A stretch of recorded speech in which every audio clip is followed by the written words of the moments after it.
it's Lindsay from Iron Lady, day 4 of our at-home tip series. Today I'm going to talk to you about chipping. So chipping is probably one of the greatest opportunities for improvement that I see in most of my students.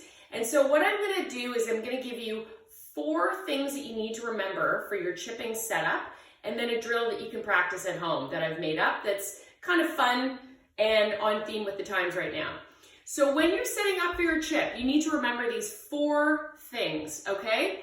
The first is when you take your grip, you're gonna choke down, which basically means grip really low on the club. What that does is it gives you way more control over the shot. If you were up here and the club was a bit longer, you wouldn't have as much control as if you got lower and closer to where the ball is. The second thing is I want you to stand with your feet nice and close together. Okay, this is actually going to minimize a lot of the movements that might happen in your chipping swing. So sometimes if your feet are really wide, there's a tendency to want to stay back on that back foot as you're coming through. Intuitively, it kind of makes more sense to try to lift the ball. What I want you to do is keep your feet nice and close together, and you're going to put about 80% of your weight on your front leg. So I'm a right-handed golfer. That would be on my front left leg. Okay, so that's 3 things. The 4th is I set my hands a little bit forward press. Forward press means you're taking the club and you're basically just pushing the butt end of the club a little bit forward, so it's essentially in line with my left hip. You can see almost that my left arm and the shaft of the club make a nice straight line.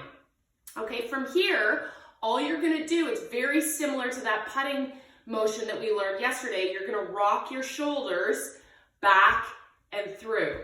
And however far I go back, I go through. So if you think of this like a clock, if 6 o'clock is straight down, you're gonna go from 5 to 7. Okay, if you go from 3, you have to go all the way through, I can't really do it, but to 9. Okay, so that's just a simple rule of thumb that I think about. One really helpful tip that I find in my chipping is if I can just sort of have my arms squeeze my chest a little bit, it allows me to really feel like the rocking is coming from my arms as opposed to my hands. So the 2 most common things I see in a chipping swing that happen that are not really going to help you hit a great shot. One is if you're flicking your wrists, if you're trying to flick it up into the air, and the second is decelerating. So taking the club too far back and probably realizing it and then hitting the brakes and stopping. Okay, so equal back, equal through. So the drill for today, what I've got is toilet paper roll. I cut it in half, okay? So it's a smaller piece of toilet paper. And again, the reason is if you don't necessarily want to use golf balls in your house, if you have a backyard, that might be fine. But again, I've got my yoga mat back with me, my little roll of toilet paper I'm going to set on the ground. And my job is to try to get the toilet paper just to float up into the air a little bit, okay? So I'll go through that setup one more time. 4 things you need to remember. So I grip down on the club. I've got my feet nice and close. My weight is on my left or my front foot, okay? And I've hand pressed, forward pressed my hands ever so slightly. The ball position, I usually just keep it in the middle of my feet, okay? We can get a little more technical on different ideas and strategies, but middle is good.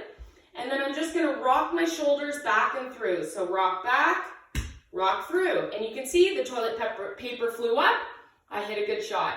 If the toilet paper didn't go in the air, chances are I've probably flicked and hit the top. So for those of you out there that are topping the ball, really it's that the ball is not getting contacted at the bottom, it's getting contacted at the top. So if you have any questions, let me know. I hope you found that helpful, and I look forward to seeing you tomorrow.